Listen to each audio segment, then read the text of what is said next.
अस्सलाम वालेकुम dear students, welcome to cool study with Shahid. तो डियर स्टूडेंट्स, आज हम 9th class physics numerical chapter number 3 करेंगे। चैप्टर नंबर 3 है, पहला न्यूमेरिकल है 3.1 में। A force of 20 newton moves a body with an acceleration of 2 metre per second square, what is its mass. Numerical हमारा 3.1, तो इसमें फोर्स हमारे पास है 20 न्यूटन की और एक्सेलरेशन है बॉडी का 2 मीटर पर सेकेंड स्क्वायर। मास हमने फाइंड करना है। तो न्यूटन के सेकंड लॉ के मुताबिक F is equal to m a. तो इसे हमने m फाइंड करना है। तो ये जो a है ये F के नीचे चला जाएगा और हम F की वैल्यू पुट करेंगे जो कि 20 है और एक्सेलरेशन जो हमारा वो 2 है, तो ये आ जाएगा 10 kg, क्योंकि मास का यूनिट किलोग्राम होता है। तो ये आपने ख़ास ख्याल रखना। न्यूमेरिकल 3.2 है, the weight of a body is 147 Newton, what is its मास। तो 3.2 न्यूमेरिकल है, वेट दिया हुआ है यह 147 न्यूटन और ग्रेविटेशनल एक्सेलरेशन की वैल्यू ये फिक्स होती है 10 मीटर पर सेकेंड स्क्वायर और इसमें भी हमने मास फाइंड करना है। अब वेट जो होता है वो होता है mg के इक्वल और हमें फाइंड करना है m, यानी मास फाइंड करना है। तो वेट ओवर g हमारा फार्मूला बनेगा।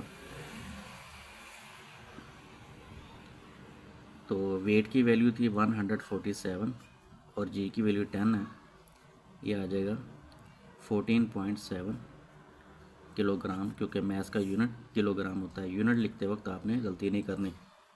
3.3 क्वेश्चन है, how much force is needed to prevent a body of mass 10 kg from falling, यानी गिरते हुए जिस्म का जो मास है वो 10 किलोग्राम है। तो हमने फोर्स फाइंड करनी कितनी है। 3.3 क्वेश्चन है, मास दिया हुआ है वो है 10 किलोग्राम का और ग्रेविटेशनल एक्सेलरेशन की value 10 metre per second square है और इसमें हमने फोर्स फाइंड करनी है। फोर्स का सिंबल F होता है। तो फोर्स जो होती है ना वो इक्वल होती है वेट के और वेट जो होता है वो mg के इक्वल होता है। इसका मतलब force is equal to mg। m की वैल्यू इसमें 10 किलोग्राम है और g की value 10 metre per second square है। दोनों को मल्टीप्लाई करेंगे तो 100 न्यूटन हमारा आंसर आ जाएगा। Find the acceleration produced by force of 100 Newton in A mass of 50 kilogram. तो 3.4 न्यूमेरिकल हमारा, जिसमें फोर्स है हमारे पास 100 न्यूटन और मास दिया हुआ हमारे पास 50 किलोग्राम का। हमने एक्सेलरेशन फाइंड करना है। तो second law according to Newton second law F is equal to m a हमें फाइंड करना है। तो F ओवर m आ जाएगा। अब F की वैल्यू हमारे पास 100 है और मास जो है ये 50 का है, तो इसे करेंगे डिवाइड तो ये 2 मीटर पर सेकेंड स्क्वायर में a का जवाब आ जाएगा। आगे 3.5 क्वेश्चन है, a body has weight 20 newton, how much force is required to move it vertically upward with an acceleration of 2 metre per second square. यानी बॉडी का वेट जो है 20 न्यूटन है, हमें फोर्स रिक्वायर्ड कितनी है अगर हम उसे ऊपर लेके जाएं एक्सेलरेशन के साथ 2 metre per second square. Weight W 20 newton है, एक्सेलरेशन इसमें हमारे पास 2 मीटर पर सेकेंड स्क्वायर है। ग्रेविटेशनल एक्सेलरेशन की वैल्यू कांस्टेंट होती है, ये 10 मीटर पर सेकेंड स्क्वायर है। अब नॉर्मल रिएक्शन रेट जो होता है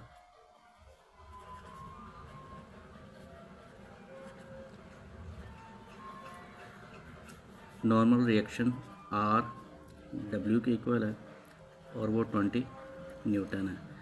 हमने फाइंड करना है फोर्स। तो वेट mg के इक्वल होता है और हमें सबसे पहले मास फाइंड करना है। तो मास होगा W ओवर जी के इक्वल। अब डब्ल्यू जो है वो 20 है, जी की वैल्यू 10 है, तो आ जाएगा 2 kg। तो मैस हमारे पास आ गया 2 kg का। अब हमने क्या करना है, अब हमने फार्मूला लगाना है F is equal to m a. M जो मैस अभी मालूम किया 2 और ए की वैल्यू भी 2 दी हुई है, ये आ जाएगा total 4 Newton. So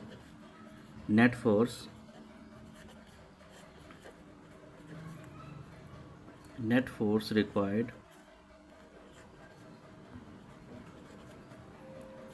to move the body upward। Total force जो हमें चाहिए बॉडी को ऊपर ले जाने के लिए वो इक्वल होगी नॉर्मल रिएक्शन के प्लस फोर्स प्रोड्यूसिंग एक्सेलरेशन। तो नॉर्मल फोर्स जो थी हमारे पास ये 20 न्यूटन है और फोर्स प्रोड्यूस एक्सेलरेशन ये हमारे पास है 4 न्यूटन। तो टोटल हमारा आंसर आ जाएगा 24 Newton. Message 52 kilogram and 48 kilogram are attached to the ends of string that passes over a frictionless pulley। Find the tension in the string and acceleration। यानी time tension भी find करनी है और acceleration भी find करनी है जब दोनों मैसेज मूविंग वर्टिकली, यानी दोनों मैसेज वर्टिकली मूव करें। तो मैं आपको डायग्राम से पहले ये समझाता हूँ।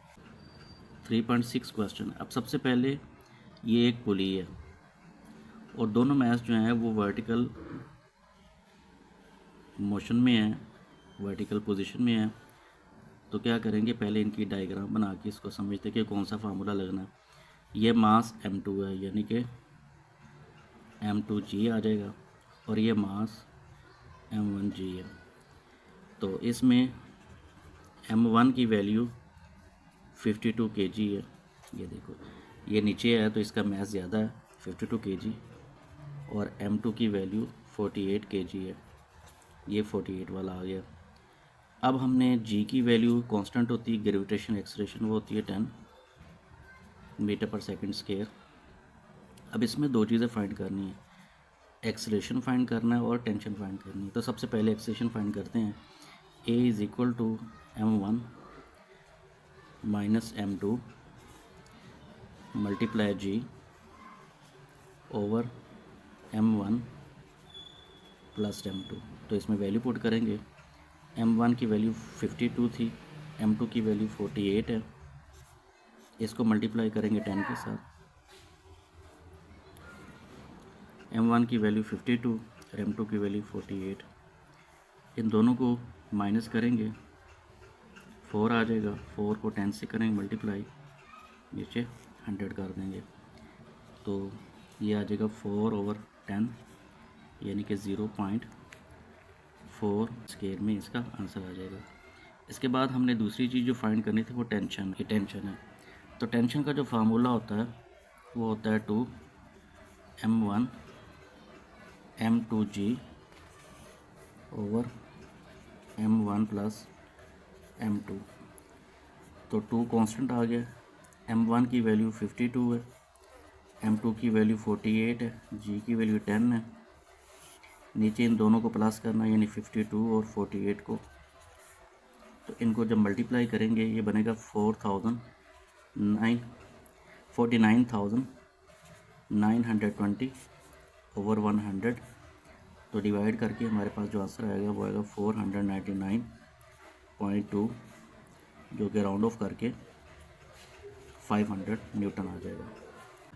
Two masses 26 kilogram and 24 kilogram are attached to the ends of string which passes over a frictionless pulley। यानी अब वेट चेंज हो गया, एक 26 का है दूसरा 24 का है और वो फ्रिक्शनलेस पुली के ऊपर से गुजर रहे हैं। 26 kilogram lying over a smooth horizontal table, जबकि 24 Newton mass is moving vertically downward. हमने इसमें भी टेंशन फाइंड करना है और एक्सेलरेशन फाइंड करना है। डियर स्टूडेंट्स, इसमें हमें जो वेट की डायरेक्शन है वो चेंज है, इसमें एक हॉरिजॉन्टल है और एक वर्टिकल है। तो फ़र्ज़ करें ये एक हॉरिजॉन्टल वेट है और ये जो वेट है ये वर्टिकल है। तो जो हॉरिजॉन्टल वेट है वो m2g है और जो वर्टिकल है वो m1g है। अब यहाँ पे भी m1 की वैल्यू 24 किलोग्राम है, m2 की वैल्यू 26 किलोग्राम है, ग्रेविटेशन एक्सेशन की वैल्यू 10 मीटर पर सेकंड स्क्वायर है। और इसमें भी हमने दो चीज़ें फाइंड करनी है, पहले एक्सेलेरेशन फाइंड करना है। यहाँ पे एक्सेलेरेशन का फार्मूला चेंज होगा, m1g over m1 plus m2। तो m1 की वैल्यू 24 है, g की वैल्यू 10 है, जबकि m1 की वैल्यू 24, m2 की 26, ये आ जाएगा 240 और इन दोनों को प्लस करेंगे ये आ जाएगा 50। तो आंसर हमारा आ जाएगा 4.8 मीटर पर सेकंड स्क्वायर। दूसरी चीज़ जो हमने फाइंड करनी है वो इसमें टेंशन है। तो टेंशन का फार्मूला इस क्वेश्चन में m1 m2g m1 m2g है। m1 की वैल्यू 24, m2 की वैल्यू 26, g की वैल्यू 10 है। 24 और 26 ये मैंने वैल्यू लगा दी है। अब इनको जब मल्टीप्लाई करेंगे ये बनेगा 6240 और ये 50 आ जाएगा। इनको जब डिवाइड करेंगे तो 124.8 जो कि राउंड ऑफ हो के 125 न्यूटन आ जाएगा। हाउ मच 3.8 क्वेश्चन है, how much time is required to change 22 newton second momentum by a force of 20 newton. 3.8 question है, इसमें चेंज ऑफ मोमेंटम जो है वो हमारे पास 22 न्यूटन सेकेंड है और फोर्स इसमें है 20 न्यूटन की। टाइम हमारे पास, अब हमने फार्मूला लगाना है। फोर्स इक्वल होता है change in momentum over time. तो हमने फाइंड करना है टाइम को, तो change in momentum over force आ जाएगा।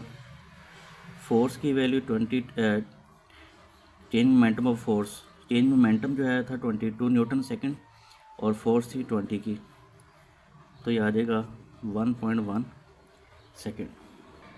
How much is the force of friction between a wooden block of mass 5 kg and the horizontal marble floor. Coefficient of friction between wood and the marble is 0.6.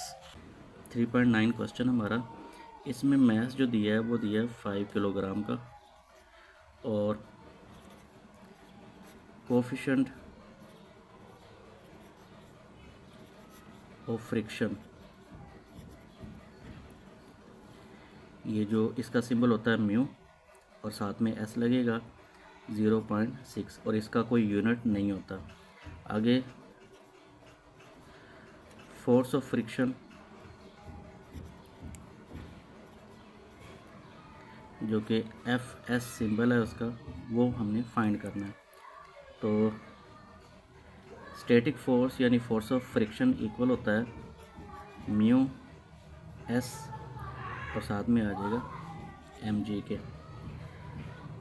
तो mu S जो होता है ये है 0.6,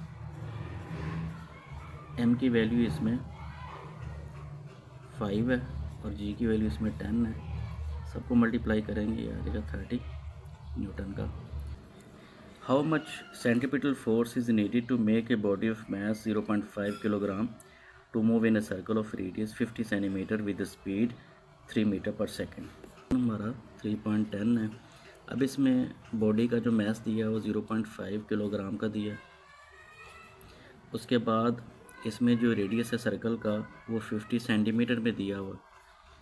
इसको metre में change करना है तो 100 पे डिवाइड कर देंगे तो आ जाएगा 0.5 मीटर। स्पीड इसमें दी हुई है 3 मीटर पर सेकंड का और इसमें हमने सेंटीपिटल फोर्स फाइंड करना है FC। अब सेंटीपिटल फोर्स जो होती है उसका फार्मूला होता है mv square over r। m की वैल्यू इसमें वो 0.5 है, v की वैल्यू इसमें जो दी है वो 3 दी है, इसका स्क्वायर आ जाएगा और r की वैल्यू भी 0.5 है। तो ये आपस में कैंसिल हो जाएंगे। तो सेंट्रीपेटल फोर्स का ये 3 का स्केयर है, स्केयर होता है 3 का 9, यानी सेंट्रीपेटल फोर्स का आंसर आएगा 9 न्यूटन। ओके, उम्मीद है कि आपको इस पूरे लेक्चर की समझ आई होगी। बाकी वीडियो को लाइक और शेयर ज़रूर करें और चैनल को सब्सक्राइब करें। बाकी नेक्स्ट वीडियो तक खुदा हाफिज़।